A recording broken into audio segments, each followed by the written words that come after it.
always making sure that you have the kids' best interests in mind and what they truly need and want really makes for a program to be like on track for success. This is Hourglass, the podcast for United Way of King County in Seattle.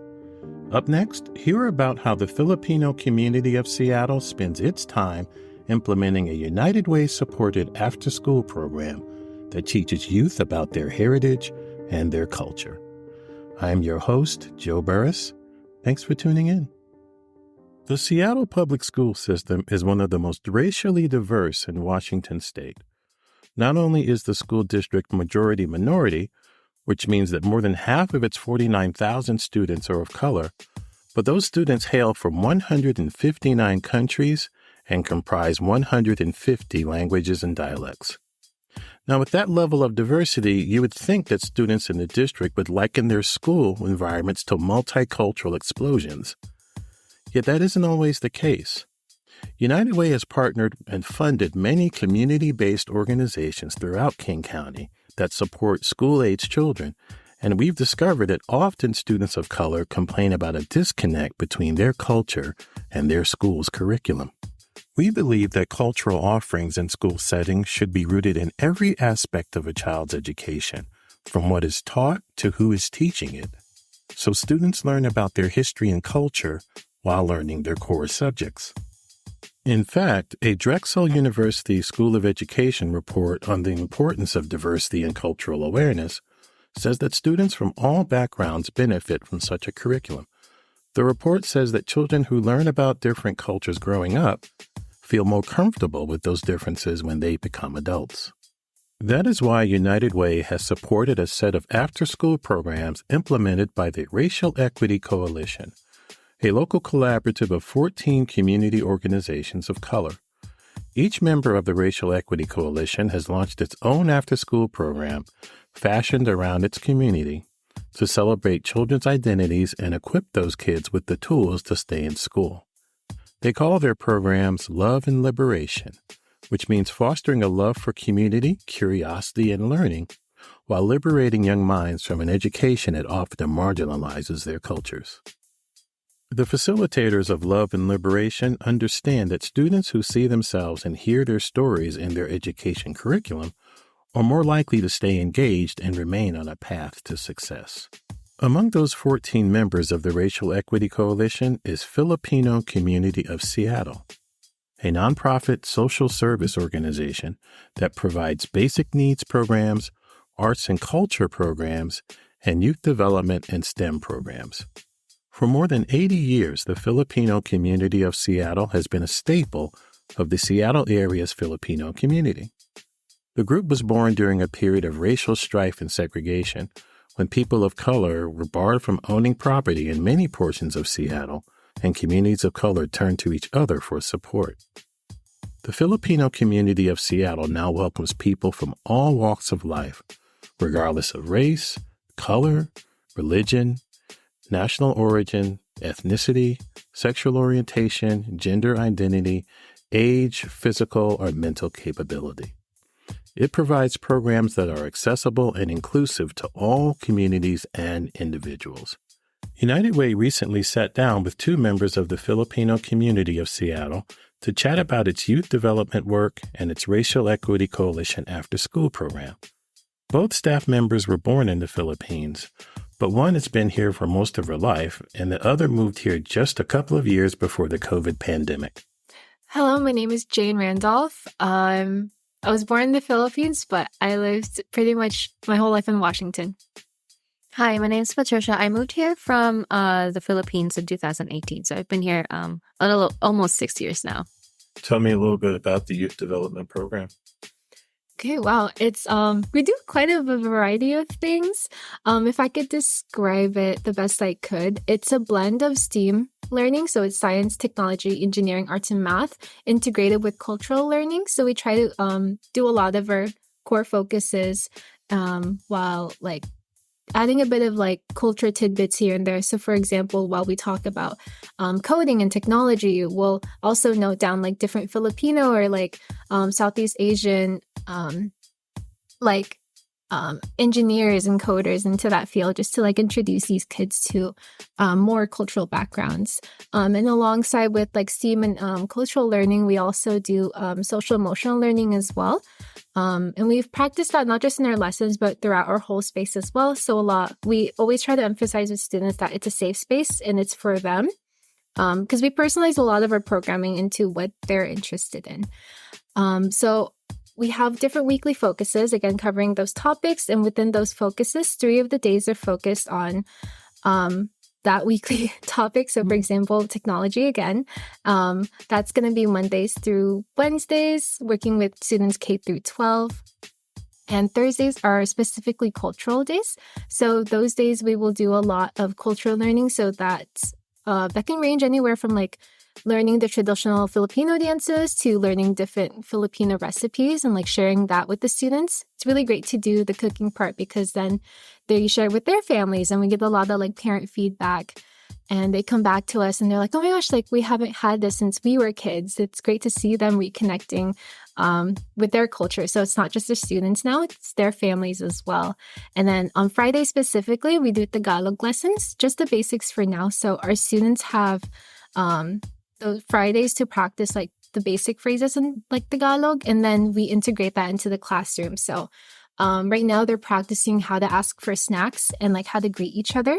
So oftentimes we'll initiate the conversation by being like, good afternoon or magandang hapon to them, and they'll repeat it back, which is really great because then they start practicing that at home too. And our summer program works pretty much the same way. The only 2 things that we add, which really make the summer program really more engaging and one of the busiest parts of the year for us, is for our weekly topics, we try to pair a field trip per week in the summer. So for example, technology again, we'll often do field trips to Microsoft or like Amazon or Flight Museum, because we believe that aside from classroom learning, students can only learn so much from like just being spoken to or like doing a classroom activity, reading off a PowerPoint. I think that once they're able to engage in their environment as well and be surrounded by what they're learning, they're able to get a hold of that and like grasp that knowledge even more. And alongside that, our favorite part for me especially is we bring in BIPOC guest speakers who work in those fields, really get these students like face to face with people that look like them, come from the same background, who work in these fields. Students are inspired to go into fields that they might have not even like thought about before. We've even had students we visited the Halo game studios recently over in Microsoft. They just knew Halo as a game. They might not have even played it, but after seeing and like touring the place and seeing the different coders for the game, they were inspired. And a lot of students, as young as like maybe like 6th grade, came back to us and was like, oh, we want to be like a game developer now. So that was really great to see. For me personally, when it comes to our programming, what I really enjoy is the cultural aspect of it. Because a lot of these kids are diaspora, you know, they grew up here. Some of them don't speak Tagalog at home.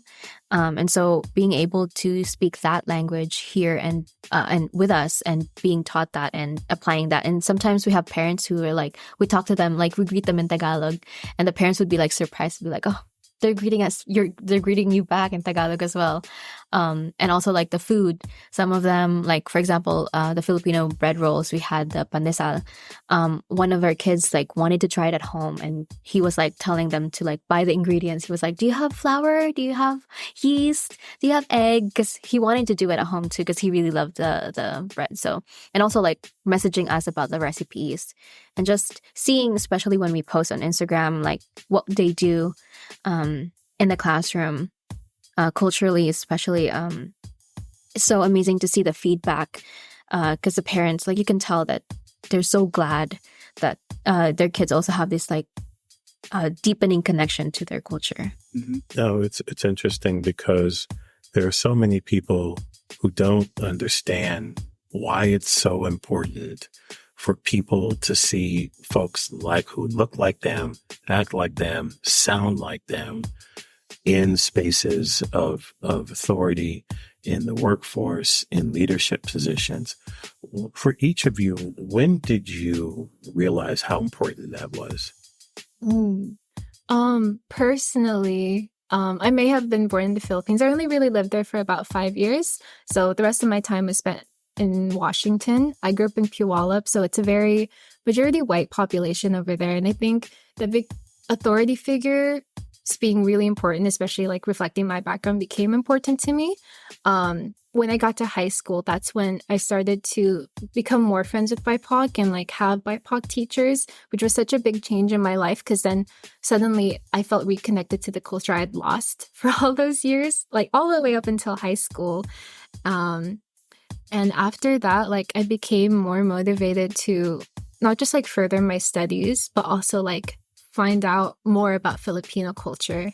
And as much as I knew, like all my knowledge of Filipino culture, I thought I knew a lot back then, but now working here, I feel like I've learned even more now in just these past 2 years. I feel like we always joke that I feel like we know more recipes now than our own parents because we've shared so much with them. So I'll even go home and even just yesterday, we made some ensaymada, which is like a Filipino pastry, like a brioche. And I came home and brought it home to my mom. And she's like, "Oh, like you know how to make this?" And I was like, "Yeah, like, yeah, we got to learn it." And she doesn't know how to make it herself. And to add on to that, even just working here, I feel like that's so important, just to us too, as the authority figures that the kids see, because we look up to the authority figures we have. So that's why we refer to a lot of our higher ups as like tita, which is a Filipino word for auntie, or tito for uncle, because we like to emphasize that working at the center is like a family. And we look up to those titas and titos to kind of like guide us along this field, especially because it's a lot in our team. I feel like it's a lot of our first times working in this field. And so it kind of like trickles down that whole through generations. So we have like our older generation, the titas, to us, to the kids. And we just wanted to emphasize that with them. For me personally, like Jane said, for her, she grew up, she only spent like 5 years in the Philippines. For me, I grew up there. I finished my studies there. And I would often see on the news how much pride us Filipinos have when it comes to other Filipinos achieving these big things. So to me, like I'm like really entrenched in the culture. And I, in a lot of ways, also develop a lot of pride in seeing fellow Filipinos achieve a lot of really great things, especially out in the world. Because especially a lot of people view the Philippines, or the Philippines right now is seen as a third world country, a developing country. And so to see like how much we can achieve as Filipinos in a global sense has been instilled with me a lot. And so to me, I have a lot of pride in being Filipino, and I know that I view myself and other Filipinos and any individual really as capable of anything. And so I think really the importance of seeing Filipinos as well and in these like environments that they wouldn't think, like for example, like as a pilot engineer, is very important to these kids that live in a very diverse environment. Because to me, like I said, like I was surrounded by Filipinos. We have a lot of pride in seeing a lot of Filipinos in other countries thrive. Jane and Patricia have built an after-school program that aligns with the tenets of the Racial Equity Coalition's Love and Liberation concept. The program is engaging and youth-centered, and it helps children develop positive cultural identities along with academic, social, and life skills. Looking back at their after-school program's origins, Jane and Patricia admit that while they were eager to create it, they started off with one small problem. So even though I'm the youth program coordinator, this is actually my first time being in any type of like after school setting. I think when I was first initially like planning out like the bare bones of this program, I first thought to myself like, okay, like what's my experience in being in an after school program? I think my only experience personally was going through like middle school. I went to like a YMCA, and I know I had a lot of problems there, and like I didn't feel connected with anyone or anything there. I also didn't really have a lot of experience in after-school programs because in the Philippines, it's not very common. We have clubs, and that's like scheduled like every week, I think. But after school, it's not really like we don't really have it. It's more like if parents want to enroll their kids in like piano lessons or whatever, but that's like outside of it. But that simply meant that their program would be truly original and organic, with a lot of input from youth and the community. Thinking back to how I was as a kid, what were things that I would want in an after-school program? We did a lot of interviews with the kids around us, and we were like, hey, like, what would you like? You know, like if you were to envision like a space for yourself, but also like a place of growth, like what would you want in the program? So we took a lot of their ideas. We got inspiration from the people around us who have this background, this field of work. So they were like giving us suggestions on how we could structure our program, and we took that, kind of blended it all together. And our first year, we didn't have too many students. It's pretty much the same structure as we have now, but the only difference is that the topics that we're learning about now is even more tailored to these kids. And as we got more exposed to other organizations and programs, we asked them about how their programs are going, what worked for them, what didn't work for them in every aspect, whether it's be lesson planning or like outreach. We took their advice and kind of integrated it into our program. And so when we're doing the planning for each lesson throughout the year, we plan a year ahead. So we'll plan the after-school program before the school year starts. And then that's the whole school year, by the way. Mm-hmm. So we already have it all planned out. We try to think back to our notes like that we planned before. And we're like, okay, what worked for us this year and what didn't? What did other organizations say that we think we could be doing too? Like, and how what they're doing different can help us. Doing all those things and constantly striving for growth and like always making sure that you have the kids' best interests in mind and what they truly need and want really makes for a program to be like on track for success, I feel like, which is why like our kids are so consistent, which is why like we always try to make sure that it's accessible for these students. I want to add on like one of the main things that we also want to encourage in them is like awareness of the world. Like they have their own experiences, of course. They have their own traditions and beliefs that is probably very unique to them as a person. And there are other cultures who have different traditions, different beliefs, different food. And to have that respect and awareness that, oh, maybe this person might be, you know, resistant or reluctant to do ABC or to say ABC because of their background. And so, you know, like exposing them to a lot of different cultures and really making them more aware that there are so many like different people around the world, and to be aware of that and to be sensitive to how they can be as because of their background is very, very important to always keep in mind. While teaching youth about their cultural identity, the Filipino Community of Seattle is also open and candid about the realities of living in a county that is increasingly less affordable for low-income residents and people of color. Looking out for one another is also a part of their culture. That's why the organization is currently raising funds for a new building that will contain more than 50 affordable housing units, as well as commercial space on the bottom floors. Already, the organization's Filipino Village contains affordable housing for seniors, as well as its Innovation Learning Center, where youth programs are held. Our program is open to everyone, and it's 100% free.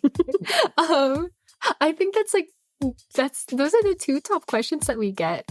Yeah, like, is there a fee for the program? It's all free, like down to the snacks, down to the materials. Am I allowed to be there if I'm not Filipino? Yes, absolutely. Mm-hmm. We encourage it. We post to like all the schools, all the neighborhoods. We table at different events, and we're open to everyone. A lot of our favorite programmings that we have that happen like yearly for the youth program, we have our graduation celebration. It's basically a big event, right? A few weeks up to a week before everyone else's through every grade graduation starts, just so we make sure everyone can attend. It's where we celebrate students pre-K all the way through college. So anyone transitioning from their level of schooling into the next. So if you're in pre-K going to kindergarten to first, and so on and so forth. We do almost like a graduation ceremony for them. So we'll call out the grade levels, students from those each grade levels, and they'll all get like something. And it'll start from like a flower lay in the certificate when you're in pre-K. And then the next level, when you graduate elementary school, you'll get like a graduation bear and the flower lay. And then middle school is like you get a ribbon lay, a flower lay, and certificate. And then high school, you get the Filipino flag stole, the lay, a candy lay, and like it just kind of builds up. And so by the time you like reach college, you have like all these things stacked, and it's a really great fun way to celebrate with all the grade levels, because then the kindergartners look up to like all the way up to college, and they're like, wow, that's gonna be me someday. And then the college students, for example, and the high schoolers can look back and they're like, wow, we were those kids. And it's cool too, because it's just like a real graduation celebration, because we bring in their families and like we do like a lunch with them. And that happens, I think, for 2024. Ours is going to be May 26th to Sunday. Yes. At 12 p.m. And registrations are actually going to be starting soon for that. And they fill up fast. First year, we had about 25 students. For last year, we had like 40-something students. So it doubles, and we're really worried we're going to have to cap it. And then our next one, we have a tambayan overnight for older kids. So that's going to be anyone 7th through 12th grade. We're not quite sure what it's going to be. It's most likely going to be in the summer. But it's a night where 7th to up to 12th grade can spend the night overnight in the center. And we do a lot of fun activities. We had our first one last year, and our teenagers were already asking us for more overnights. So we'll do dinner with them. We do karaoke. We did like a flashlight hide and seek around the center where they only had the camera flash to find each other. And then we also did a scavenger hunt. So it was a really great way for them to learn more about the center and like the history behind it, because it used to be an old bowling alley. So we got to have them like scavenge for all these different artifacts around. And there's even like a World War II museum in there. So they got to learn more about that, and they were like, wow, we didn't know this was here. And yeah, it's just a great bonding experience. A lot of those kids like met overnight, and they were best friends just over that one night. For more information about the Filipino Community of Seattle, log on to philcommsea.org. That's FILCOMMSEA.org. To learn more about United Way of King County's Racial Equity Coalition and its 14 organizations, log on to uwkc.org. United Way of King County partners with local organizations to help keep our neighbors housed through rental assistance. Those partners include Refugee Women's Alliance, or REWA, a Seattle-based organization that provides holistic services to refugee and immigrant women and their families. REWA believes that when families have stable housing, parents are able to take steps toward self-sufficiency, and children can succeed in school and beyond. REWA's case managers provide wraparound housing assistance that includes employment assistance and intensive case management. REWA's caseworkers help clients find housing that is within their budgets so that they can achieve stability. On move-in day, caseworkers help clients move into their new homes and connect them with donated furniture and other household essentials to ensure that their basic needs are met. REWA also provides emergency assistance for rent and utility bills. For more information, log on to rewa.org. That's REWA.org. And be sure to join us for our Happy Hour and Hellos event at Cherry Street Coffee House on March 7th from 5:30 p.m. to 7 p.m. Network with like-minded professionals, bid on some exciting prizes to benefit food insecurity, and take action in the community. For more information, log on to uwkc.org/event/Cherry Street. At United Way of King County, we are working side by side with communities to build an equitable future for everyone. Hourglass United Way is a podcast that highlights how we and our partners spend time making a difference in our communities. Our work is made possible by the generous donations from people like you. Please send comments and suggestions about our podcast to hourglassunitedway@gmail.com. To learn more about our work or to support United Way, log on to uwkc.org. I'm your host, Joe Burris. Thanks for listening. Until next time.